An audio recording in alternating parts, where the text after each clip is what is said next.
서울중앙지검의 밤은 언제나 서류와 희미한 커피향으로 가득 차 있었다.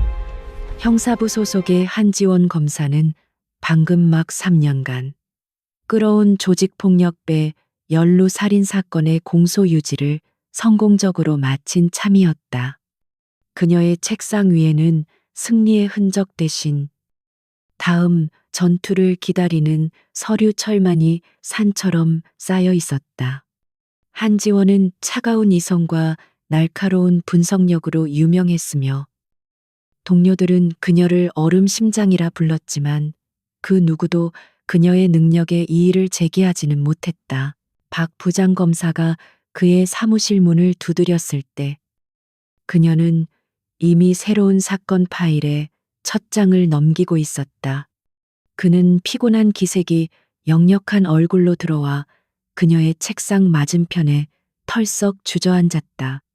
그는 손에 들고 있던 두툼한 서류철을 책상 위에 밀어놓으며 말했다.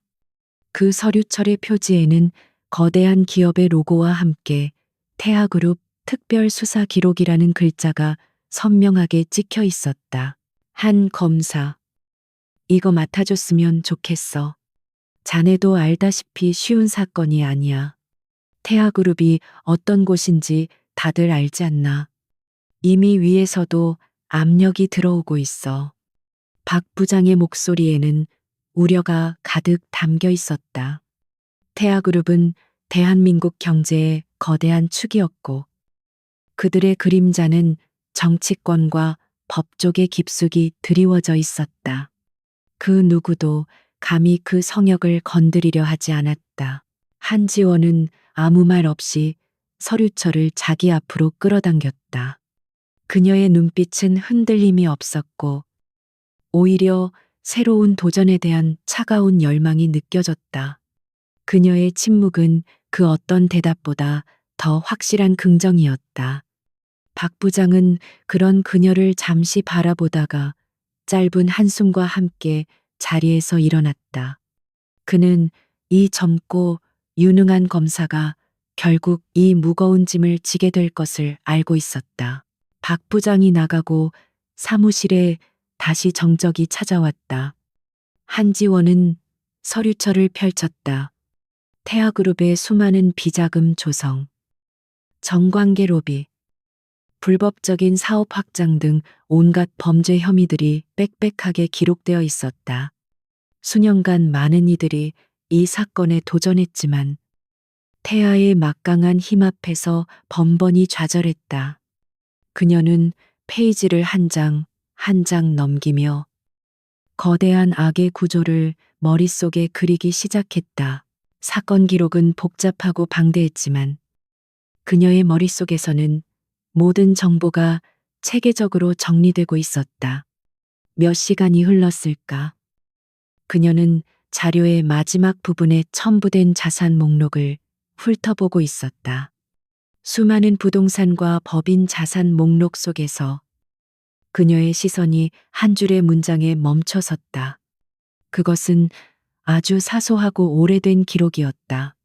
서진물류, 옛 창고, 인천항, 15년 전 화재로 전소. I know. 순간 그녀의 심장이 쿵 하고 내려앉았다. 15년 전. 그 숫자는 그녀의 뇌리에 밝힌 파편과도 같았다. 굳게 닫아두었던 기억의 문이 삐걱거리며 열리는 소리가 들리는 듯했다. 사무실의 형광등, 불빛이 흐릿해지고 코끝에서는 매캐한 연기 냄새가 나는 것만 같았다. 그녀는 자신도 모르게 쥐고 있던 펜을 놓쳤다. 펜이 바닥에 떨어지며 내는 날카로운 소리가 그녀를 과거의 어느 밤으로 데려갔다. 그날 밤은 비가 내리고 있었다. 평범한 비가 아니라 모든 것을 집어삼킬 듯한 불길 속에서 뿜어져 나온 재와 먼지가 섞인 잿빛비였다. 어린 지원은 무너진 벽돌 더미 뒤에 숨어 떨고 있었다. 거대한 창고는 시뻘건 불길에 휩싸여 하늘을 향해 검은 연기를 토해냈고 소방관들의 고함 소리와 사이렌 소리가 뒤섞여 지옥도를 연출했다.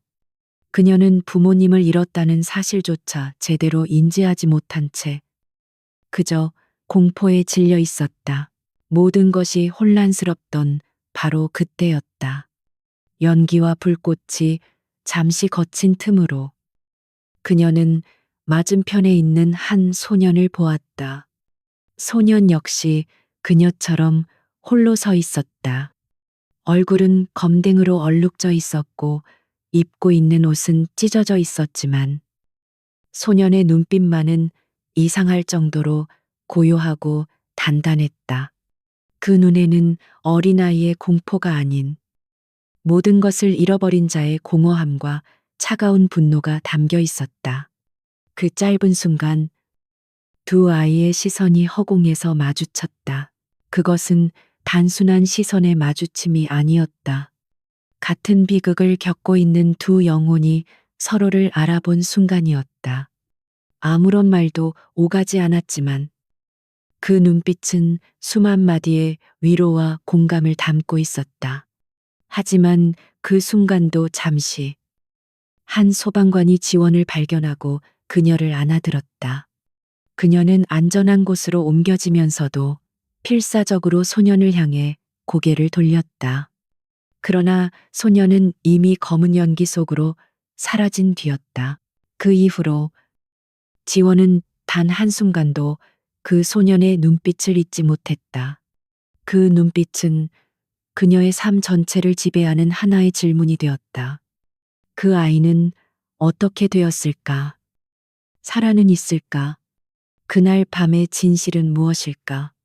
그녀가 검사가 되기로 결심한 것도, 어떠한 위협에도 굴하지 않고 정의를 추구해온 것도, 어쩌면 그 모든 것의 시작은 바로 그 잿빛 빛 속에서 마주쳤던 이름 모를 소년의 눈빛 때문이었을지도 모른다.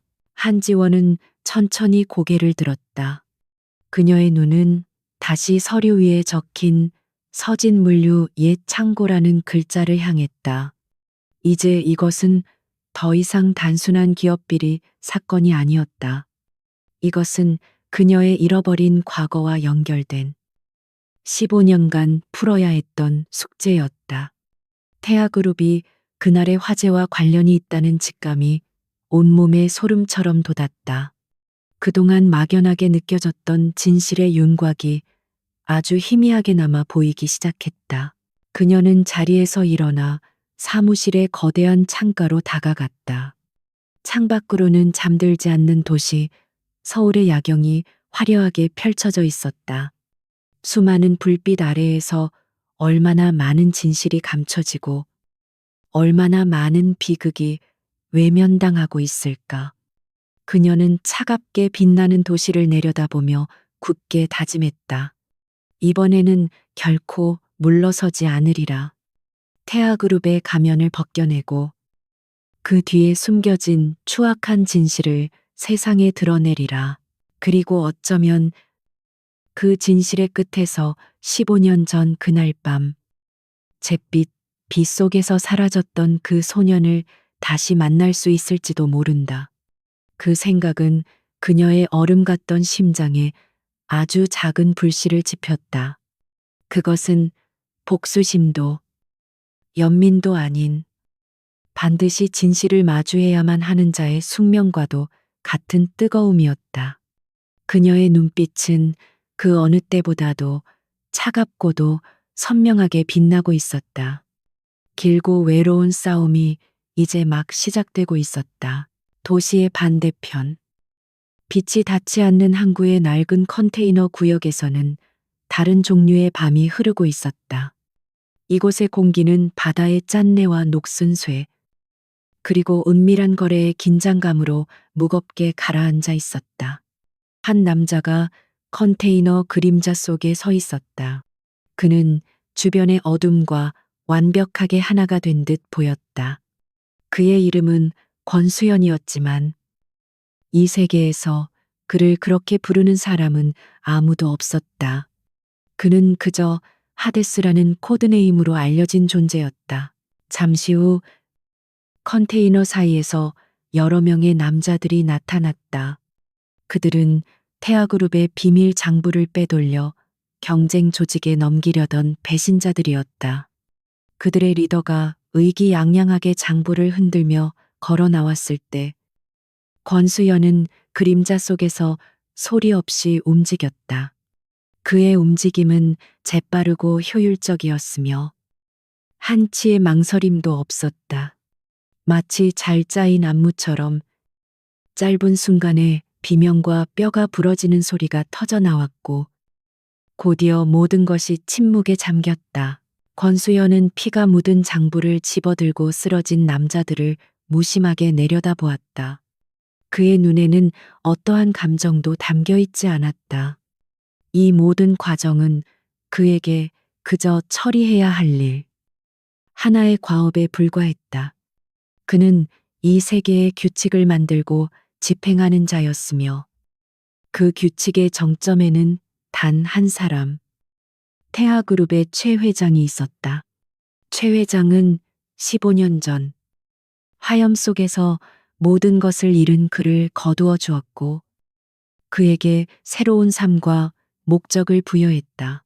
서울의 야경이 한눈에 들어오는 최고급 펜트하우스로 돌아온 수연은 익숙하게 상처를 소독하고 붕대를 감았다.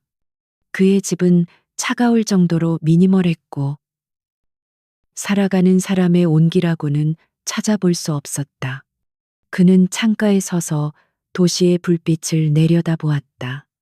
저 수많은 불빛 속에서 한때 그에게도 평범한 가정이 있었다.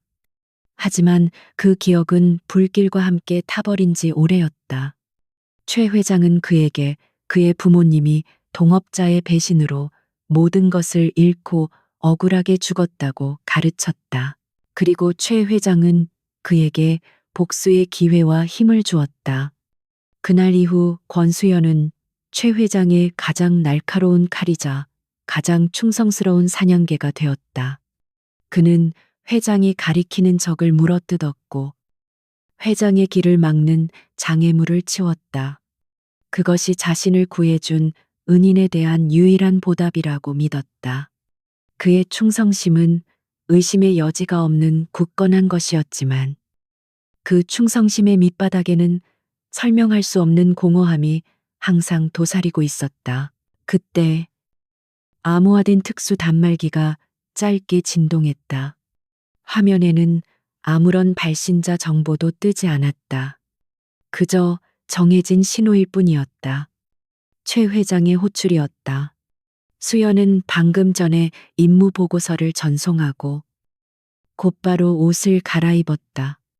그의 얼굴에서는 방금 전까지 사람을 상대하던 폭력의 흔적은 사라지고 오직 냉철하고 유능한 해결사의 모습만이 남아 있었다.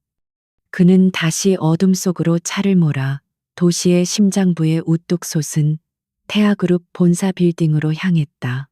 최상층에 위치한 회장실은 그 자체로 하나의 왕국이었다. 거대한 통유리창 너머로 서울 전체가 발 아래에 있는 듯했고 벽에는 수십억을 호가하는 미술품들이 걸려 있었다. 최 회장은 값비싼 분재를 손질하며 수연을 맞이했다.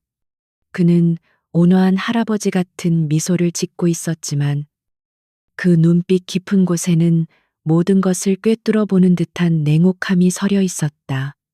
그는 수연에게 다가와 그의 어깨를 친근하게 두드렸다. 수고했다. 수연아, 역시 너는 나를 실망시키지 않는구나. 최 회장의 목소리는 낮고 부드러웠지만 그 안에는 거역할 수 없는 권위가 담겨 있었다. 그는 수연을 최고급 가죽 소파에 앉히고 직접 차를 따랐다. 이러한 친밀한 행동은 수연을 더욱 강하게 올가매는 교묘한 통제 방식이었다. 최 회장은 잠시 침묵하며 찻잔의 향을 음미하다가 본론을 꺼냈다. 요즘 우리 회사를 귀찮게 하는 파리떼가 하나 생겼다. 서울중앙지검의 한지원이라는 젊은 검사라더군. 너무 의욕이 넘쳐서 탈이야. 세상을 너무 쉽게 보는 거지.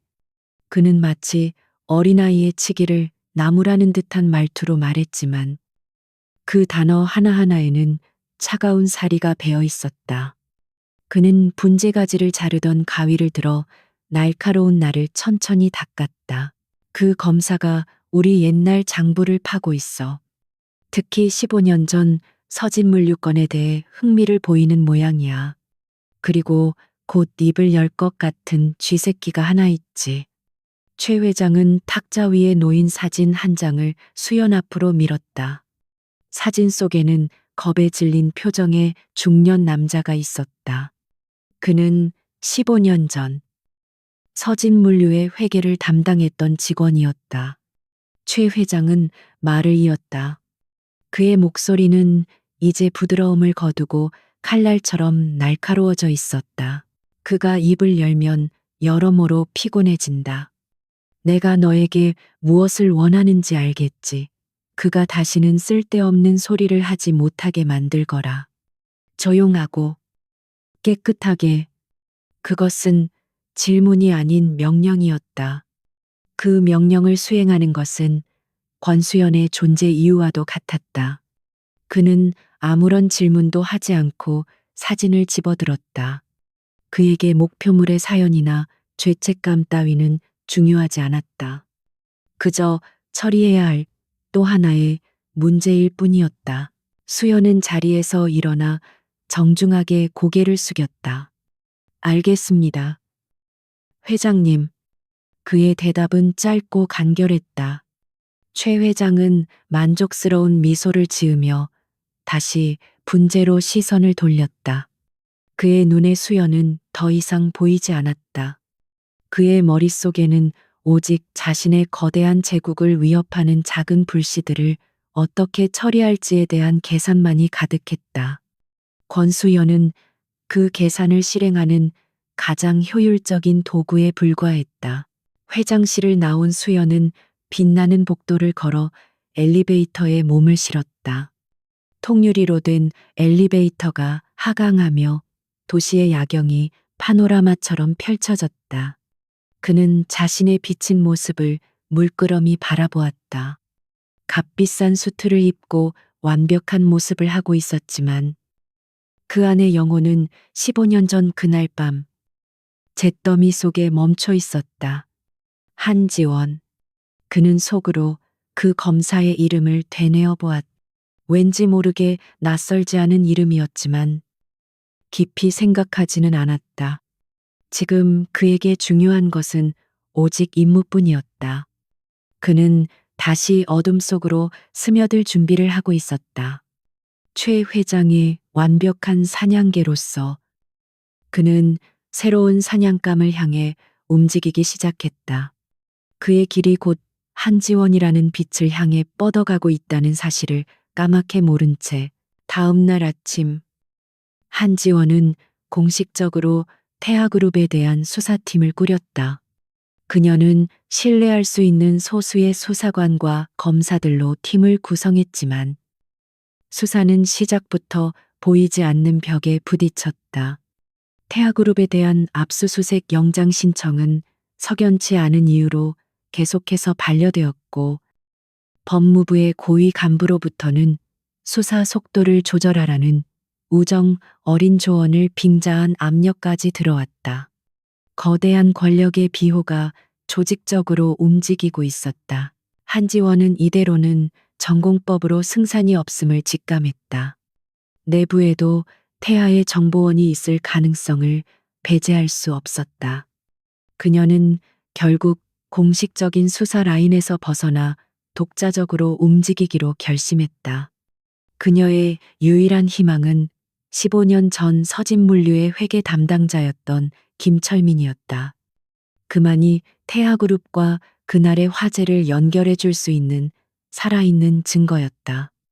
그녀는 퇴근 후 누구에게도 알리지 않고 홀로 그의 행방을 쫓기 시작했다. 같은 시각 도시의 어둠 속에서 권수연 역시 김철민을 추적하고 있었다. 최 회장의 명령은 절대적이었고 실패란 있을 수 없었다.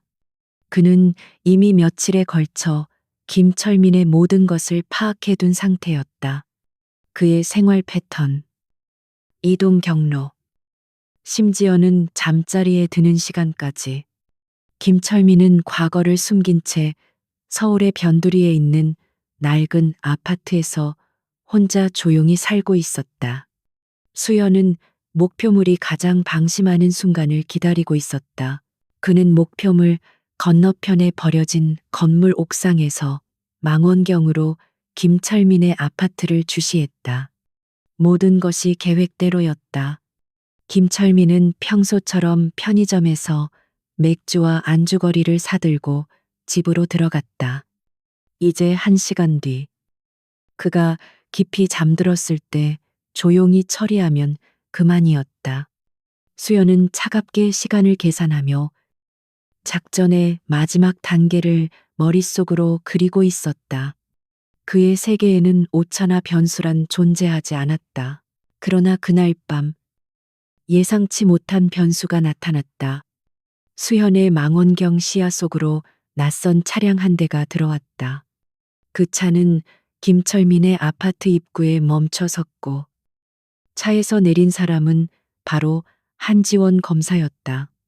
수연은 순간적으로 미간을 찌푸렸다. 검사가 그것도 혼자서 이런 비공식적인 시간에 목표물에게 접근하는 것은 극히 이례적인 일이었다. 그녀가 생각보다 훨씬 더 저돌적이고 예측 불가능한 상대라는 것을 깨달았다. 상황이 급변했다. 한지원이 김철민을 만나기 전에 그를 먼저 처리해야 했다. 수연은 더 이상 기다릴 수 없었다. 그는 옥상에서 몸을 낮춰 소리 없이 건물 뒤편으로 이동했다. 가스 배관을 타고 순식간에 아파트 복도로 잠입한 그는 미리 복제해둔 만능키로 김철민의 현관문을 열었다. 모든 동작은 물 흐르듯 자연스럽고 신속했다. 마치 오랫동안 연습해온 것처럼. 한편 아파트 입구에 도착한 한지원은 차에서 내리기 전 주변을 살폈다. 직업적인 본능이 그녀에게 무언가 잘못되었다고 경고하고 있었다. 아파트 입구를 비추는 CCTV 카메라의 램프가 미세하게 깜빡이고 있었다.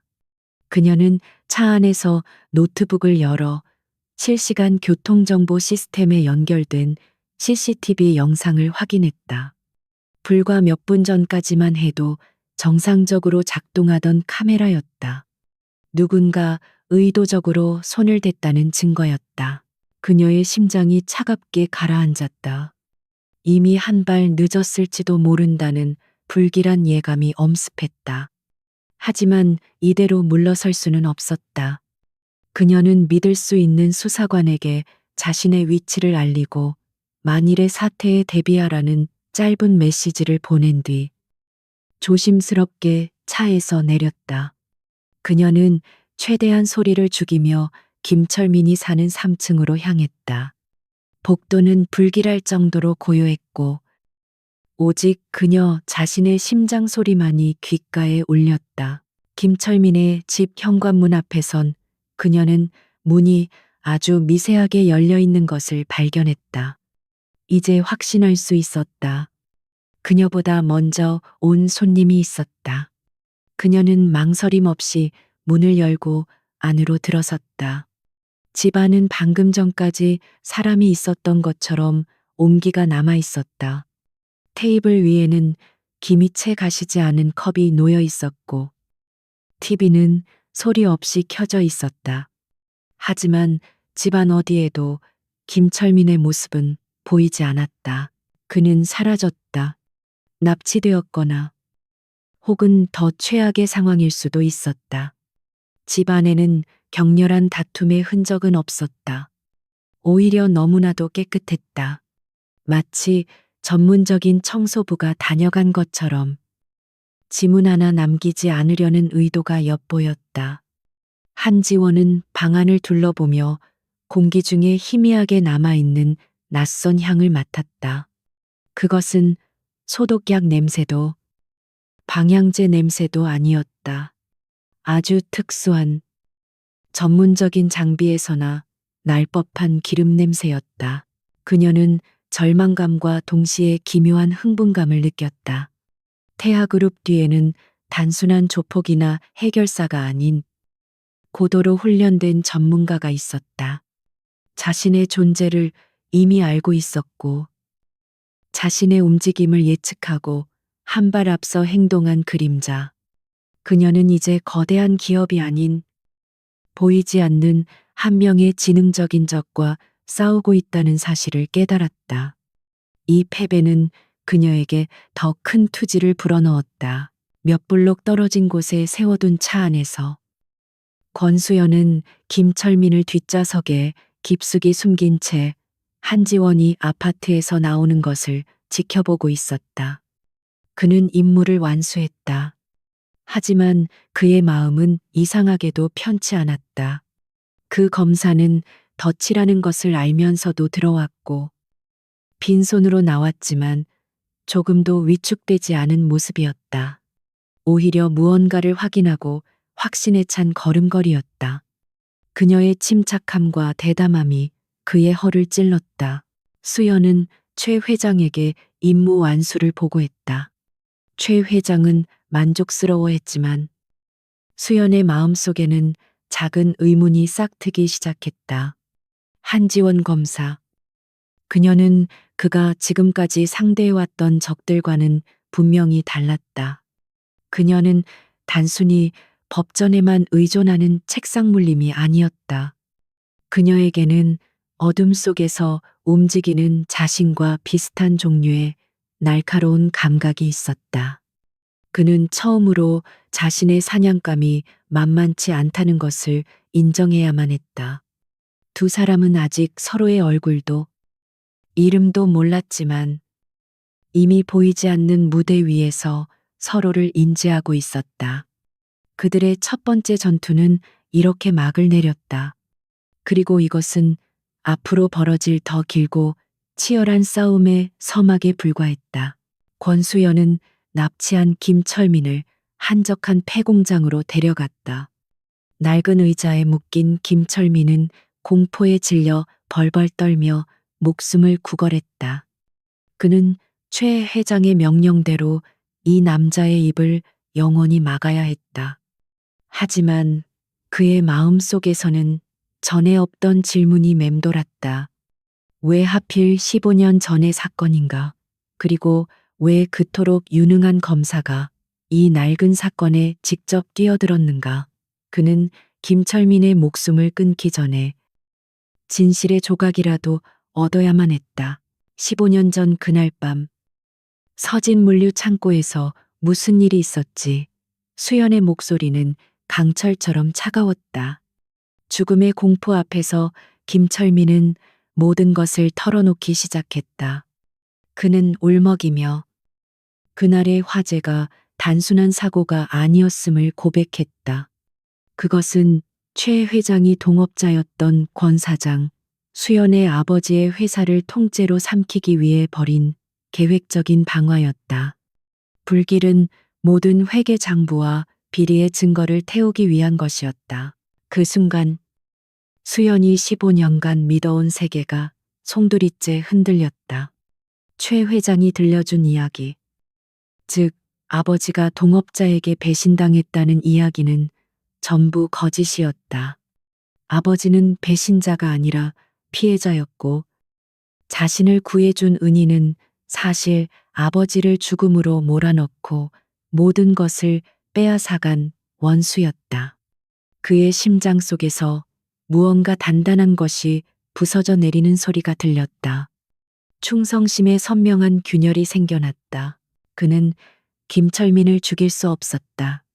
이 남자는 이제 단순한 임무 대상이 아니라 추악한 진실을 증명해줄 유일한 열쇠였다. 수연은 결정을 내렸다. 그는 김철민에게 위조 여권과 거액의 돈을 주며 다시는 한국으로 돌아오지 말라고 경고했다. 그런 다음 그는 김철민의 낡은 노트북을 챙겼다. 그는 노트북의 모든 자료를 삭제했지만 단 하나의 파일 조각만은 남겨두었다.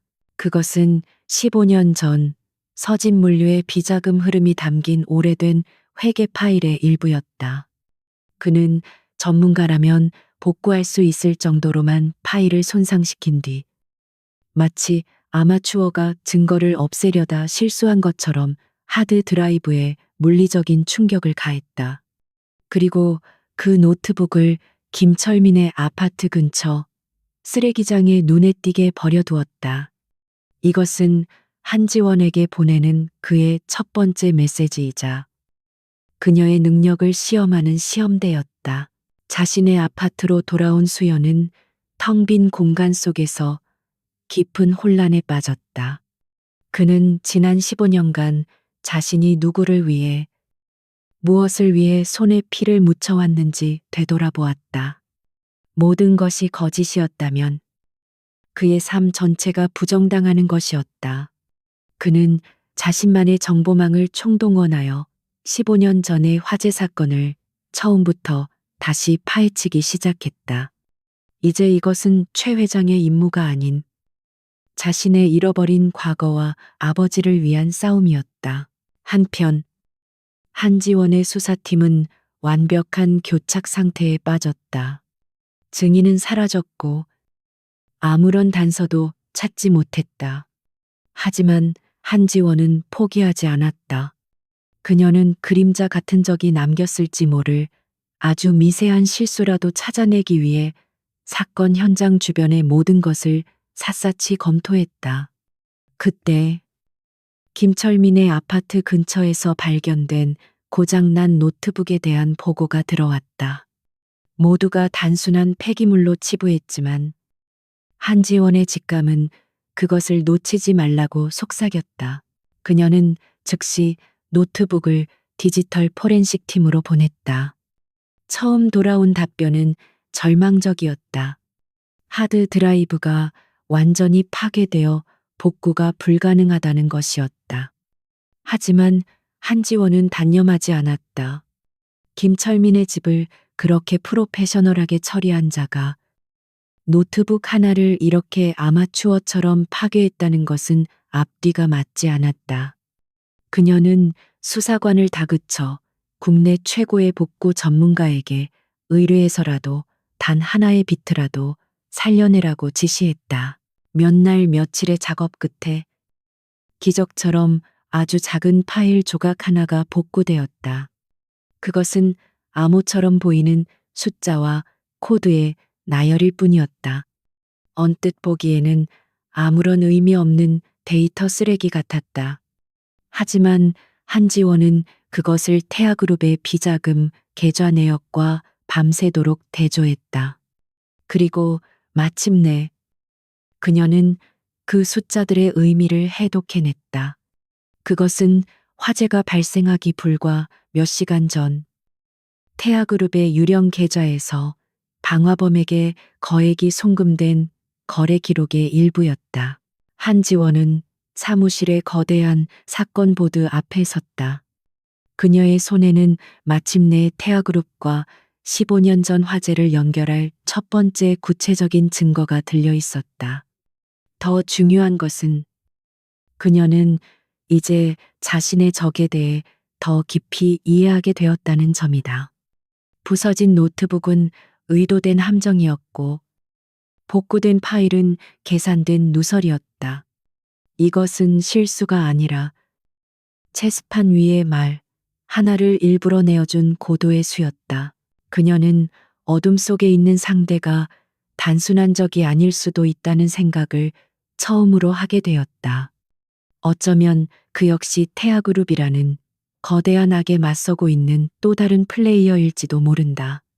그녀의 전략은 이제 단순히 범인을 잡는 것에서 그 그림자의 정체와 의도를 파악하는 것으로 전환되었다. 두뇌 싸움은 새로운 국면으로 접어들고 있었다. 그녀는 보이지 않는 상대가 던진 미끼를 물었고 이제 그가 누구인지 알아낼 차례였다. 권수연이 남긴 작은 파일 조각은 한지원의 손에 들린 날카로운 실마리가 되었다. 그녀는 이 불완전한 증거를 근거로 상부의 끈질긴 반대를 뚫고 15년 전 서진물류 화재 사건의 기록 보관소에 대한 접근 권한을 마침내 얻어냈다. 그녀의 주장은 간단했다. 태아그룹의 현재 비자금 흐름이 과거의 사건과 연결되어 있을 가능성이 있으며 이를 확인하지 않고는 수사를 종결할 수 없다는 것이었다. 마지못해 허가가 떨어졌지만 시간은 촉박했다. 먼지 쌓인 기록 보관소의 서늘한 공기 속에서 한지원은 그녀가 가장 신뢰하는 강 수사관과 함께 산더미 같은 서류더미와 씨름했다. 15년이라는 시간은 모든 것을 빛바래게 만들었지만 종이 위에 남겨진 진실의 흔적까지 지우지는 못했다. 그들은 가장 먼저 당시의 경찰 수사 기록을 펼쳤다. 기록은 놀라울 정도로 간단했다. 누전으로 인한 우발적 화재, 전형적인 부실 수사이자 은폐의 흔적이었다. 그녀는 수사 방향을 바꿔 서진물류라는 회사의 근원을 파헤치기 시작했다. 낡은 법인 등기 서류에서 2명의 공동 설립자 이름이 발견되었다. 한 명은 혁신적인 기술을 가졌지만 순진했던 엔지니어 권진우, 그리고 다른 한 명은 냉철한 사업가였던 최태준, 바로 현재의 태아그룹 최 회장이었다. 퍼즐의 첫 번째 조각이 맞춰지는 순간이었다. 그들의 관계는 처음부터 비극을 예고하고 있었다. 계속해서 과거의 신문 기사들을 검색하자 감춰져 있던 서사가 서서히 윤곽을 드러냈다. 화재 발생 몇 달 전의 기사들은 권진우 사장을 반도체 업계의 선구자라며 극찬하고 있었다. 하지만 불이 나기 직전의 기사들은 돌연 그의 방만한 경영과 자금 횡령 의혹을 제기하기 시작했다.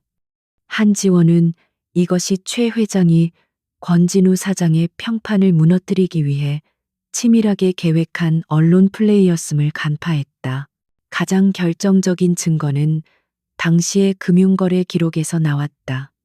강 수사관이 찾아낸 오래된 장부에는 권진우 사장이 개발한 획기적인 신기술, 특허권의 가치가 천문학적인 액수로 평가되어 있었다. 최 회장은 그 기술을 독차지하고 싶었던 것이다. 그는 동업자에게 횡령 혐의를 뒤집어 씌운 뒤 화재를 일으켜 그를 제거하고 모든 증거를 불태워버렸다. 그리고 그 잿더미 위에서 태아그룹이라는 거대한 제국을 건설했다. 모든 것이 명확해졌다. 하지만 한지원의 심장은 여전히 무겁게 뛰고 있었다. 무언가 가장 중요한 조각이 빠져 있었다. 그녀는 마지막으로 그날 밤의 소방서 출동 기록과 사상자 명단을 확인했다. 기록은 밤늦게까지 이어졌고 그녀의 눈은 피로로 뻑뻑했다. 사망자 명단을 훑어내려가던 그녀의 시선이 한 지점에서 얼어붙었다. 사망 권진우, 박선희 부부, 그리고 바로 그 아래 작은 글씨로 적힌 한 줄의 기록이 있었다. 실종 권수현 아들. 당시 10세. 사망 추정. 권수현. 그 이름이 망치처럼 한지원의 머리를 내리쳤다. 지난 15년간 그녀의 마음속에서 단 한 번도 떠나지 않았던, 그러나 이름조차 알지 못했던 그 소년의 이름이었다. 그녀의 눈앞에서 기록 보관소의 풍경이 사라지고 15년 전 그날 밤의 잿빛비와 타오르는 불길, 그리고 모든 것을 잃어버린 채 분노와 절망으로 가득 차 있던 한 소년의 눈동자가 선명하게 떠올랐다. 그녀는 비틀거리며 자리에서 일어났다. 모든 조각이 마침내 하나의 그림으로 완성되었다. 그녀가 쫓던 그림자, 그녀에게 위험한 메시지를 던졌던 미지의 조력자, 최 회장의 가장 날카로운 칼. 그가 바로 권수연이었다.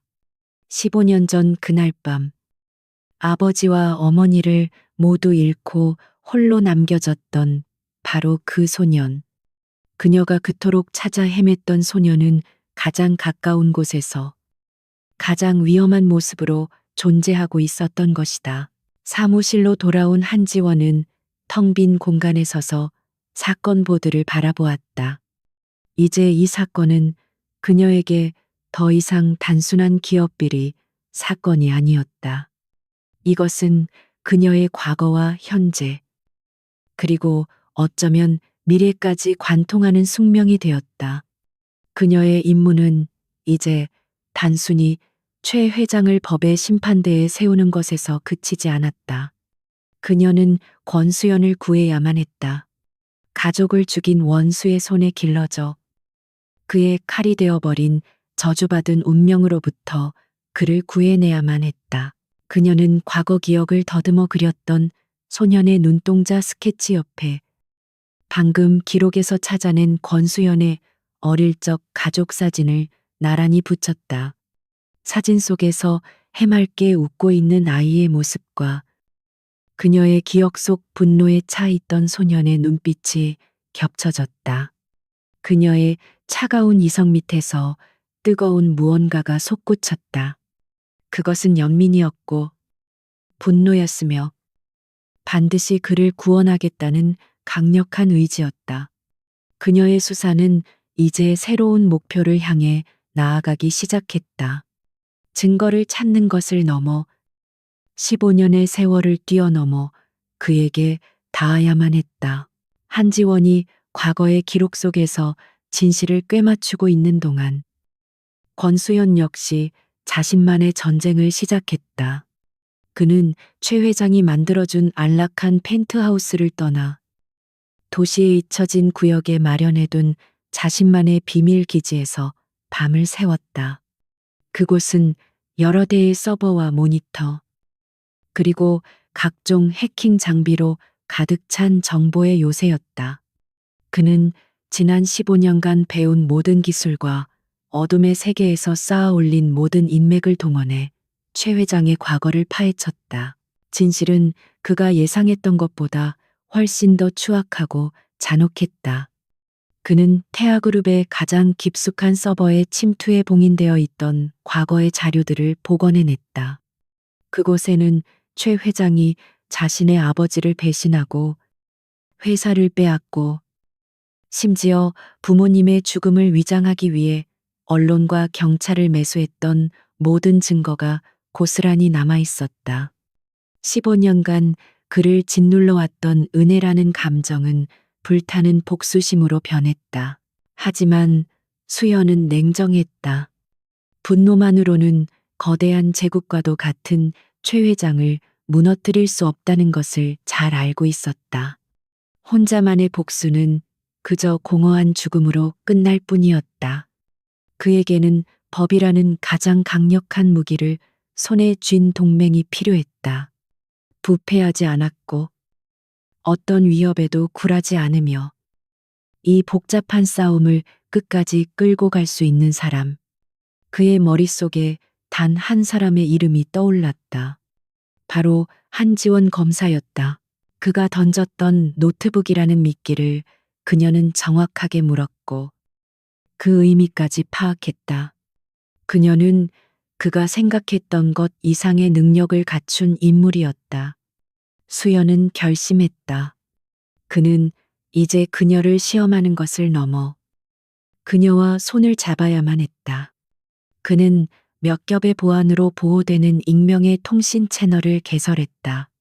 그리고 한지원의 수사팀원 중 한 명에게 추적이 불가능한 대포폰으로 짧은 메시지 하나를 보냈다. 메시지에는 다크웹의 특정 주소와 함께 서진 물류 1003이라는 접속 암호가 적혀 있었다. 그날의 화재가 일어났던 장소와 날짜.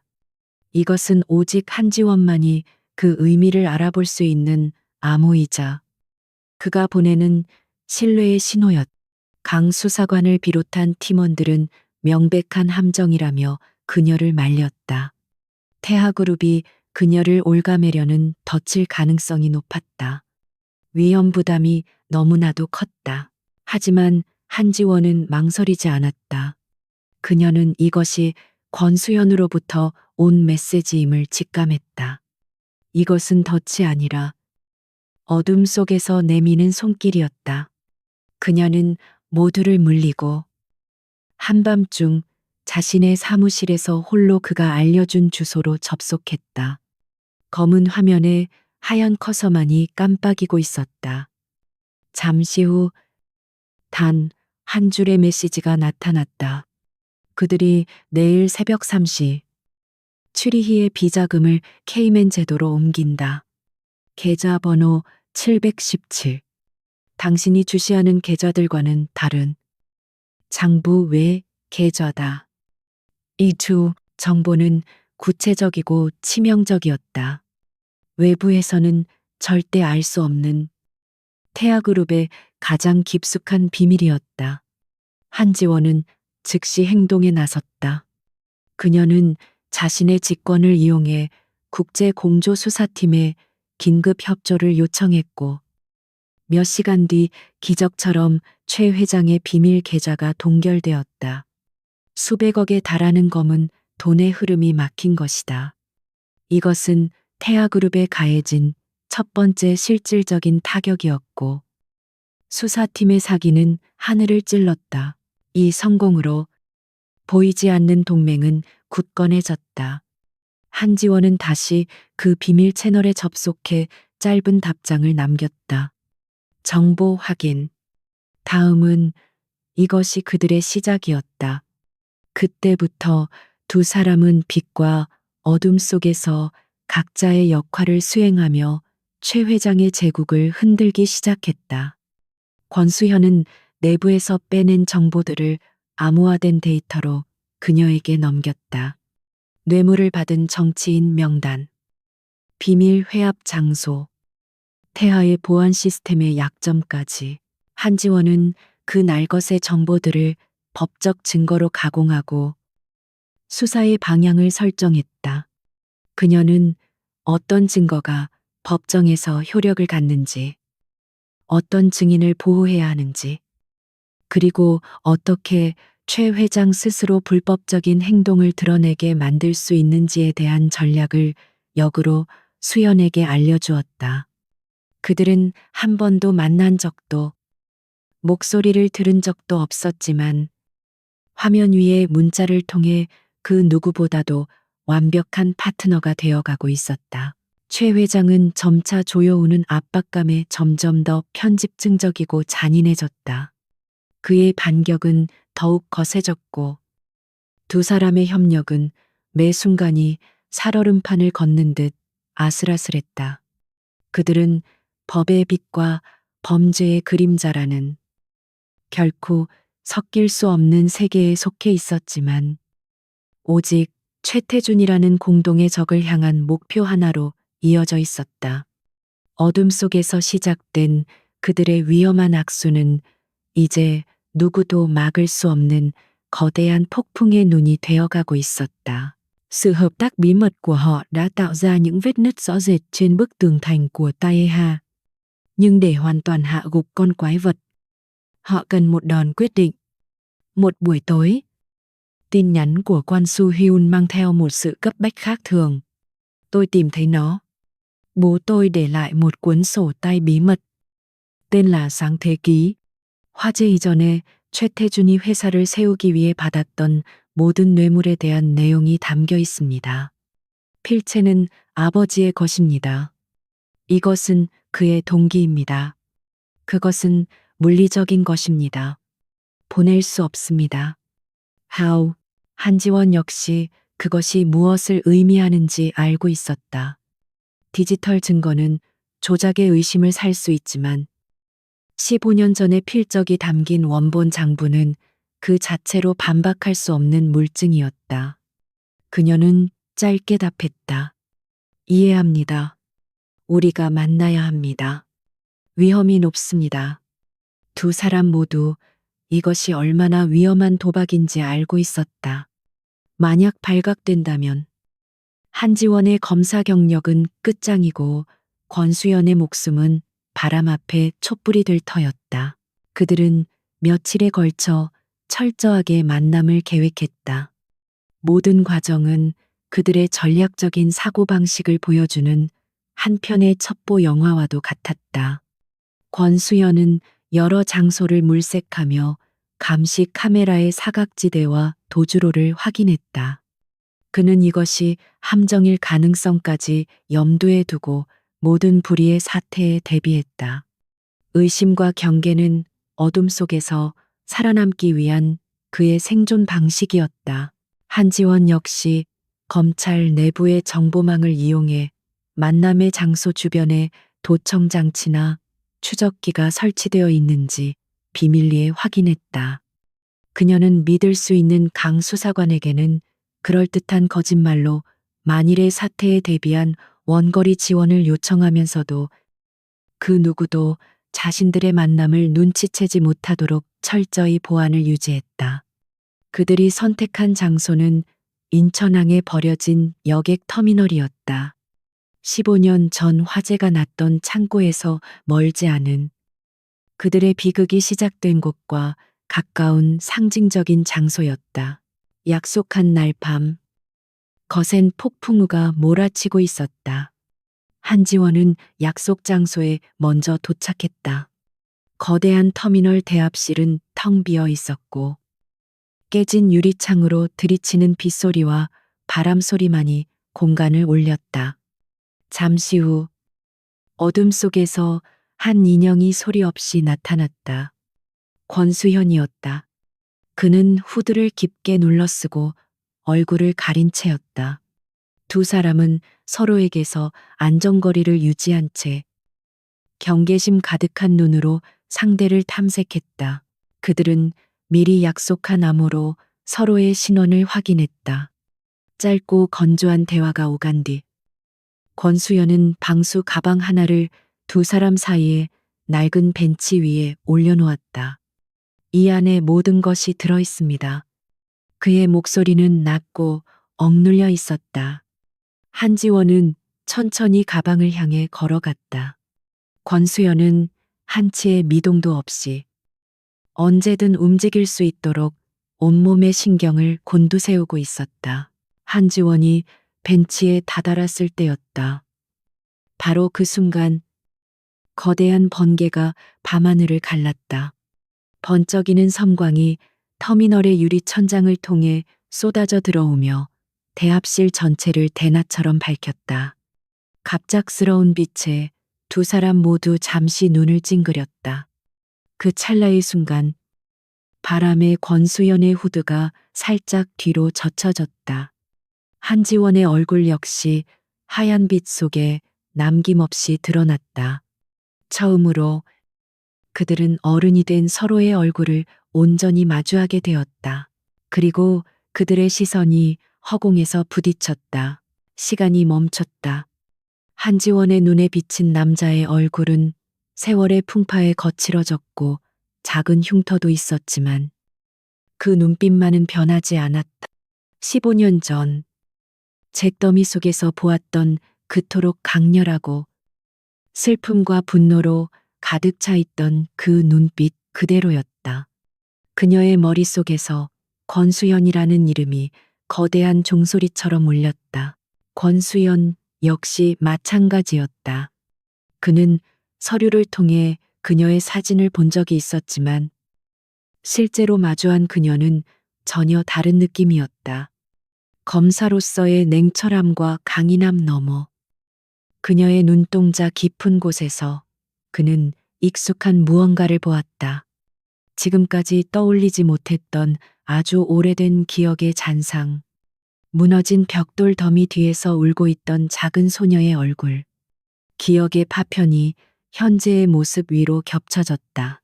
바깥에서는 천둥이 세상을 무너뜨릴 듯 울부짖었지만 터미널 안은 완전한 침묵에 잠겼다. 두 사람 사이에 놓인 증거물 가방도 복수도 사건도 그 모든 것이 잠시 잊혔다. 오직 15년이라는 길고 긴 세월의 무게와 엇갈린 운명의 거대함만이 그들을 짓누르고 있었다. 그들은 더 이상 익명의 동맹이 아니었다. 15년 전에 비극 속에서 헤어졌던 두 아이가 마침내 서로를 다시 알아본 것이었다. 번개의 섬광이 걷히고 터미널 대합실은 다시 희미한 어둠에 잠겼다. 15년이라는 시간의 강을 사이에 두고 마주선 두 사람 사이에는 무거운 침묵이 흘렀다. 먼저 입을 연 것은 한지원이었다. 그녀의 목소리는 미세하게 떨리고 있었다. 권수현, 맞죠? 그 이름은 질문이라기보다는 오랫동안 가슴속에 품어왔던 하나의 사실을 확인하는 절규에 가까웠다. 권수현은 천천히 고개를 끄덕였다. 권수현이라는 이름은 그 자신에게도 낯설게 들렸다. 지난 15년간 그는 하데스로 혹은 회장님의 충실한 개로 살아왔기 때문이다. 하지만 그녀의 목소리로 듣는 자신의 진짜 이름은 잿더미 속에 묻혀 있던 그의 정체성을 깨우는 듯했다. 두 사람은 위험한 상황이라는 것도 잊은 채 잠시 서로에게서 시선을 떼지 못했다. 그들은 터미널에 좀 더 깊숙하고 안전한 곳으로 자리를 옮겼다. 밖에서는 여전히 폭풍우가 몰아치고 있었지만 이제 그 소음은 외부의 위협으로부터 그들을 가려주는 방패막처럼 느껴졌다. 그곳에서 그들은 처음으로 서로의 과거를 나누었다. 한지원은 그날 밤 마주쳤던 그의 눈빛이 어떻게 자신의 삶을 이끌어왔는지, 그를 찾는 것이 왜 자신에게 정의를 실현하는 것과 같은 의미가 되었는지 담담하게 털어놓았다. 권수연 역시 자신의 이야기를 했다. 가족을 죽인 원수의 손에 길러져 그의 칼날이 되어야 했던 15년의 기만적인 세월. 그리고 마침내 진실을 마주하고 모든 것이 무너져 내렸던 순간에 대해 그의 목소리에는 감정이 배제되어 있었지만 그 단어 하나하나에는 깊은 고통과 공허함이 배어 있었다. 그것은 하데스의 모습이 아닌 모든 것을 잃어버린 한 소년의 상처받은 영혼이 드러나는 순간이었다. 이야기를 나누면서 그들의 관계는 전략적인 동맹을 넘어섰다. 그것은 같은 상처를 공유한 두 생존자 사이의 깊은 유대감이었다. 이제 그들의 신뢰는 절대적인 것이 되었다. 그들은 과거에 대한 이야기를 멈추고 미래를 향해 시선을 돌렸다. 그들 앞에는 창세기 장부라는 강력한 무기가 놓여 있었다. 이제 이 무기를 어떻게 사용할 것인지 마지막 전투를 위한 계획을 세워야 했다. 한지원은 검사로서의 냉철함을 되찾고 장부를 꼼꼼히 살폈다. 그녀의 눈이 빛났다. 이것만 있으면 최 회장의 제국을 뿌리째 뽑을 수 있어요. 이것이 태아그룹의 원죄예요. 그녀의 목소리에는 확신이 차 있었다. 그들은 바닥에 지도를 펼쳐놓고 최 회장을 무너뜨리기 위한 마지막 계획을 짜기 시작했다. 그것은 빛과 어둠의 세계가 완벽하게 조화를 이루는 대담하고 정교한 작전이었다. 작전은 두 갈래로 진행될 것이었다. 먼저 내부자인 권수연의 역할이 중요했다. 그는 최 회장에게 돌아가 다시 충성스러운 사냥개 행세를 해야 했다. 그의 임무는 최 회장의 의심을 다른 곳으로 돌리고 그를 교묘하게 조종하여 스스로 덫에 걸려들게 만드는 것이었다. 최 회장은 이미 극도로 예민하고 편집증적인 상태였기 때문에 이것은 사자의 아가리 속으로 제 발로 걸어 들어가는 것과 같은 위험한 임무였다. 다음으로 법의 집행관인 한지원의 역할이었다. 그녀는 권수연이 내부에서 만들어주는 기회와 창세기 장부를 이용해 최 회장뿐만 아니라 그를 비호해온 부패한 정치, 법조계의 네트워크까지 한 번에 무너뜨릴 수 있는 완벽한 법적 그물망을 짤 것이었다.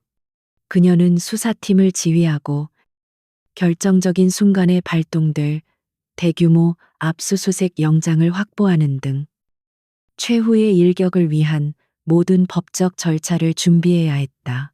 계획은 완성되었다. 성공한다면 모든 것을 바로잡을 수 있지만 실패한다면 모든 것을 잃게 될 터였다. 그들은 서로가 짊어진 위험의 무게를 잘 알고 있었다. 권수현이 한 걸음만 삐끗해도 그는 즉시 제거될 것이고, 한지원의 계획이 조금이라도 새어나간다면 그녀는 범죄자와 공모했다는 누명을 쓰고 검사직에서 파면될 수도 있었다. 하지만 두 사람의 눈에는 두려움이 없었다. 오직 비장한 결의만이 가득했다. 어느새 바깥의 폭풍우가 조금씩 잦아들고 있었다. 마지막 결전을 앞둔 폭풍 전의 고요함과도 같았다. 그들은 자리에서 일어났다. 더 이상 많은 말은 필요 없었다. 조심해요. 한지원이 말했다. 당신도요. 권수연이 짧게 답했다. 그것이 그들의 작별 인사였다. 그들은 서로 다른 방향으로 돌아서서 각자 자신이 속한 빛과 어둠의 세계로 발걸음을 옮겼다. 카운트다운은 시작되었다. 이제 거대한 악을 향한 마지막 사냥이 시작될 참이었다. 작전 개시일의 새벽 공기는 칼날처럼 차가웠다. 권수연은 마지막으로 최 회장의 집무실에 섰다.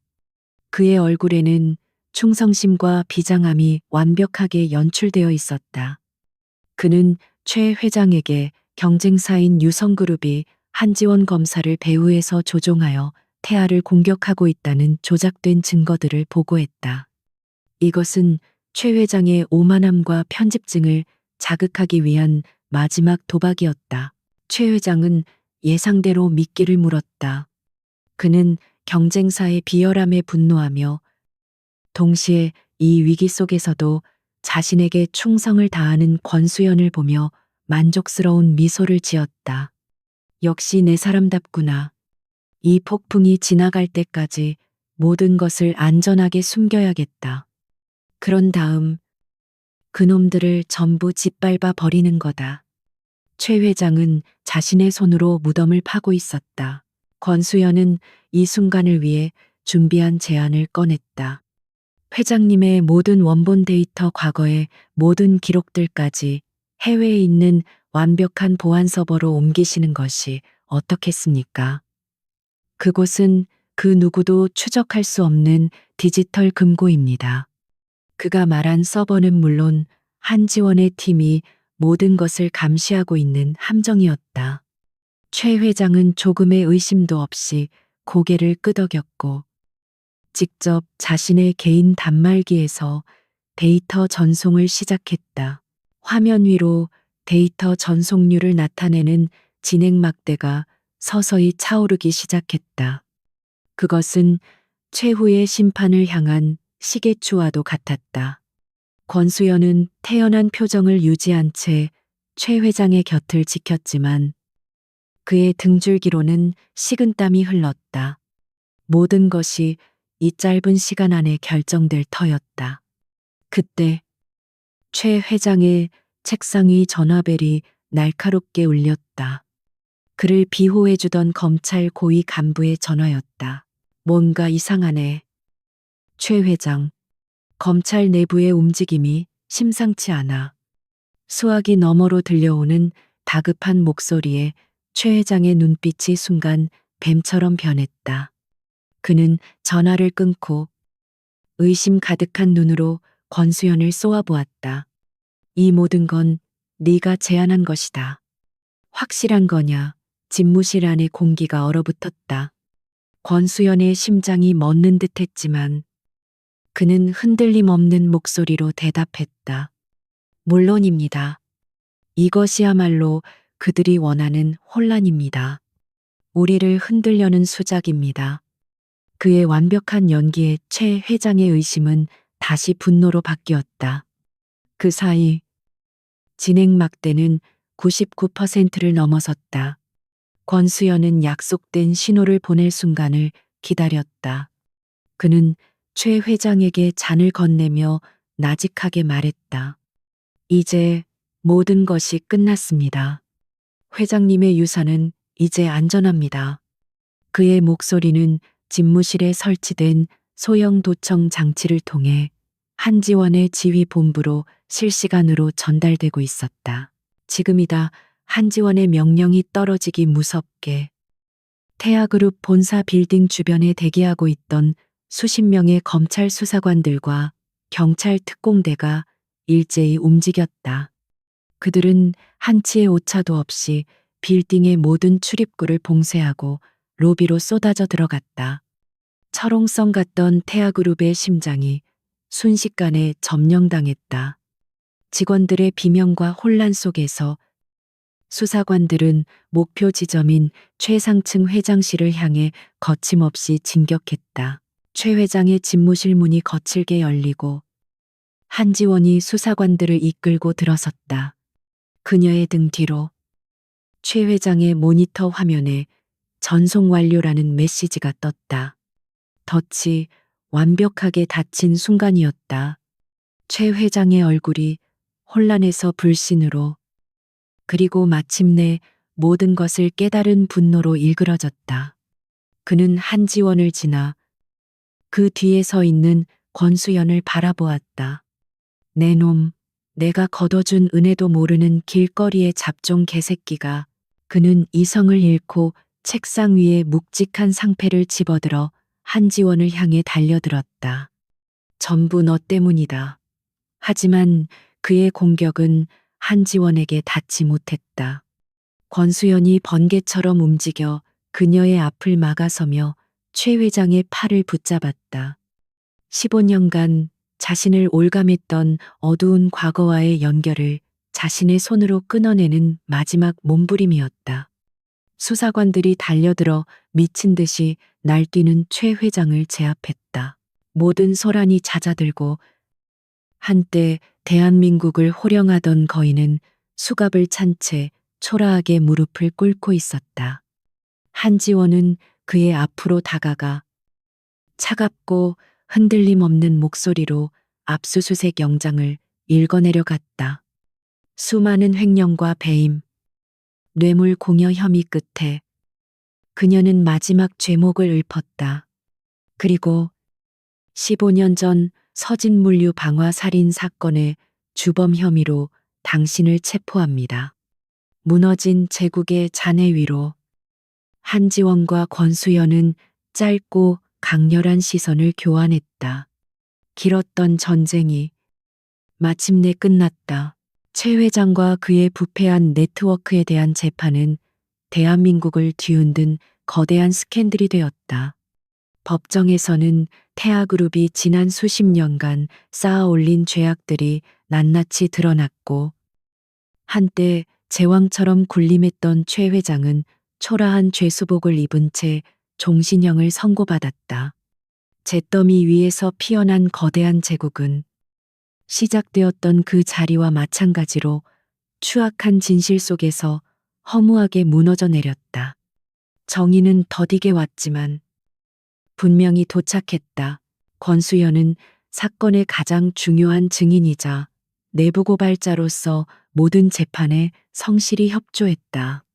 과거 그가 최 회장의 명령으로 저질렀던 범죄들이 법의 심판을 피할 수는 없었다.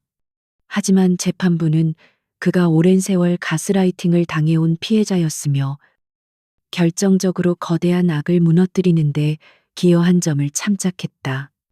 그는 비교적 가벼운 형을 선고받았고 모범수로 감형되어 예상보다 일찍 세상으로 나올 수 있었다. 그로부터 1년이 흘렀다. 모든 폭풍이 지나간 뒤에 어느 맑은 가을날이었다. 한지원과 권수연은 약속이라도 한 듯 16년 전 서진물류 창고가 있던 자리에 다시 섰다. 흉물스럽던 폐허는 이제 작은 추모 공원으로 변해 있었다. 그날의 비극을 기억하고 안전한 사회를 기원하는 작은 비석이 세워져 있었다. 그들은 더 이상 날카로운 검사와 어둠 속 해결사가 아니었다. 평범한 옷차림의 두 사람은 그저 같은 상처를 가진 생존자였다. 먼저 침묵을 깬 것은 권수현이었다. 그는 작은 국화꽃 한 송이를 비석 앞에 내려놓으며 말했다. 이제야 제대로 부모님을 보내드리는 것 같습니다. 복수심이 아니라 그리움으로요. 그의 목소리는 놀라울 정도로 평온했다. 지난 1년의 시간은 그의 영혼을 짓누르던 어둠과 분노를 씻어내고 그 자리에 새로운 삶에 대한 조용한 희망을 채워 넣은 듯했다. 한지원은 그런 그를 따뜻한 시선으로 바라보았다. 저 역시 마찬가지예요. 당신을 찾아야 한다는 강박감이 이제는 당신을 찾았다는 안도감으로 바뀌었어요.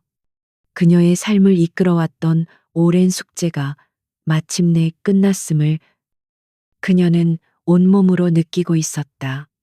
두 사람은 더 이상 과거의 비극에 얽매여 있지 않았다. 그들은 서로를 구원함으로써 자기 자신 또한 구원해낸 것이었다. 그들은 공원 벤치에 나란히 앉아 그동안의 이야기를 나누었다. 권수연은 출소 후 평범한 기술을 배우며 살고 있다고 했다. 그는 거창한 미래 대신 매일 아침 해를 보고 저녁 노을을 느끼는 소박한 삶의 가치를 알아가고 있었다. 한지원은 여전히 검사로서 바쁜 나날을 보내고 있었다. 하지만 동료들은 그녀의 얼음장 같던 마음에 인간적인 온기가 생겼다고들 했다. 그녀는 이제 법의 냉철함뿐만 아니라 법이 지켜야 할 사람의 마음을 헤아릴 줄 아는 검사가 되어 있었다. 해가 저물며 하늘이 붉게 물들기 시작했다. 그들은 말없이 노을을 바라보았다. 16년 전 그들의 삶을 집어삼켰던 붉은 화염과는 전혀 다른 따뜻하고 평화로운 붉은 빛이었다. 권수연이 문득 그녀를 돌아보며 물었다. 그날 밤 그 많은 사람들 속에서 왜 하필 저였습니까? 그것은 오랫동안 그가 품어왔던 질문이었다. 한지원은 잠시 생각에 잠겼다가 이내 옅은 미소를 지으며 대답했다. 모르겠어요. 하지만 그 눈빛을 잊을 수가 없었어요. 모든 것을 잃었지만 아무것도 포기하지 않은 눈빛. 어쩌면 나는 당신을 찾았던 게 아니라 그 눈빛에 담긴 희망을 찾고 싶었는지도 몰라요. 그녀의 고백에 권수현은 더 이상 아무 말도 하지 않았다. 두 사람은 자리에서 일어나 서로를 마주 보았다. 16년 전 잿빛 비 속에서 무심코 마주쳤던 어린 시선. 몇 년 후 버려진 터미널에서 경계심 속에 다시 마주쳤던 날카로운 시선. 그리고 지금 평화로운 노을 아래에서 그들의 시선이 세 번째로 마주쳤다. 그 눈빛 속에는 더 이상 과거의 아픔도 싸움의 긴장감도 없었다. 오직 깊은 이해와 신뢰. 그리고 함께 걸어갈 미래에 대한 조용한 약속만이 담겨 있었다. 단 한 번의 순수한 눈맞춤 때문에 시작되었던 16년의 길고 긴 인연이 마침내 완전한 해피엔딩을 맞이하는 순간이었다.